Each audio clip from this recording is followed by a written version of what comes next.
Ruinen der Tostner Burg sind schon von weit her sichtbar. Einst im Besitz der Grafen von Montfort, ist sie heute ein beliebtes Ausflugsziel und Bestandteil einiger Wanderrouten. Bereits weit vor dem Bau der Burg wurde das Plateau besiedelt. Schon im 3. und 4. Jahrtausend vor Christus nutzten Menschen den Ort, wie archäologische Untersuchungen belegen.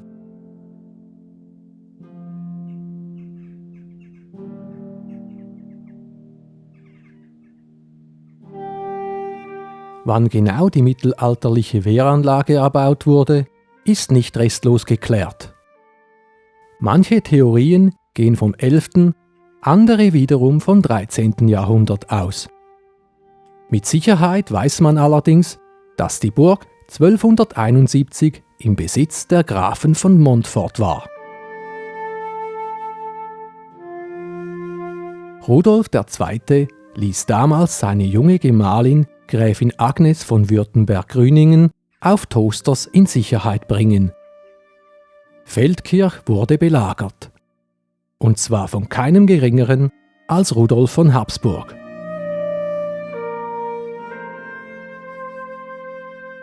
Um 1331/32 fielen Burg und Herrschaft Tosters bei der Erbteilung an Graf Hugo VII., welcher scheinbar kein besonders netter Mensch war und sich mehr wie ein Raubritter verhalten haben soll.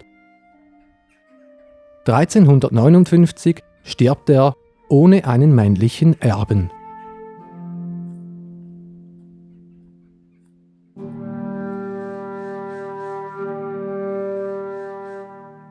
(1377) sterben die Montforter mit dem Ableben von Graf Rudolf IV. Endgültig aus. Die Besitztümer der Familie und somit auch die Burg Tosters fallen in die Hände der Habsburger. Diese waren stets in Geldnot und verpfändeten die Anlage mehrmals. In der Folge wechselte alle paar Jahre der Besitzer.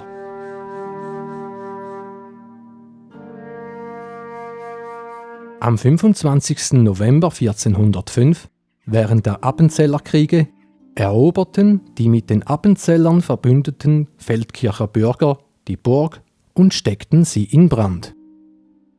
Alles bis auf den Turm wurde dabei zerstört.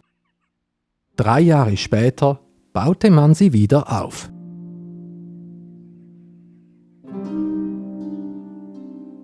Die Burg Tosters gelangte nun in den Besitz von Friedrich VII. Von Toggenburg, welcher auch als Vogt von Feldkirch fungierte. 2 Jahrzehnte später kaufte die Stadt Feldkirch die Anlage. Bereits ab Anfang des 17. Jahrhunderts blieb die Tostner Burg ungenutzt und man ließ sie verfallen. Das Aufsuchen des Ortes lohnt sich für Entdecker und Geschichtsinteressierte gleichermaßen. Betreten wird das Burgplateau über das Haupttor auf der Südseite oder einen steilen Zugang von Nordosten her.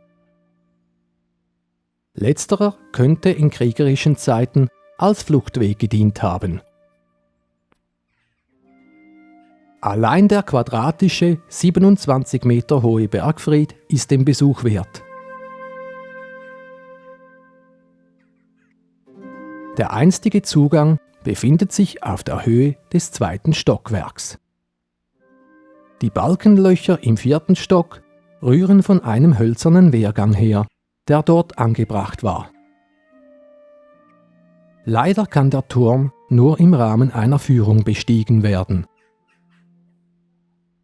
Doch auch von unten aus hat man eine wunderbare Aussicht auf das Umland. Hier lässt es sich gut verweilen.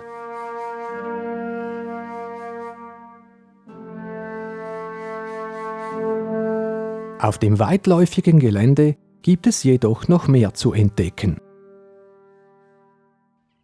Beispielsweise wäre da die Ruine des 18 mal 12 Meter großen Herrschaftsgebäudes. Dazu kommen ein Nebengebäude, das innere Burgtor, Reste eines als Kapelle interpretierten Gebäudes, die 321 Meter lange Ringmauer sowie weitere Mauerreste, welche nicht genau zugeordnet werden können. Auch das ursprüngliche Burgtor ist noch sichtbar. Vor diesem gab es einst eine Brücke aus Holz, welche über den Burggraben führte. Die Burganlage wurde von 1974 bis 1980 gesamthaft saniert.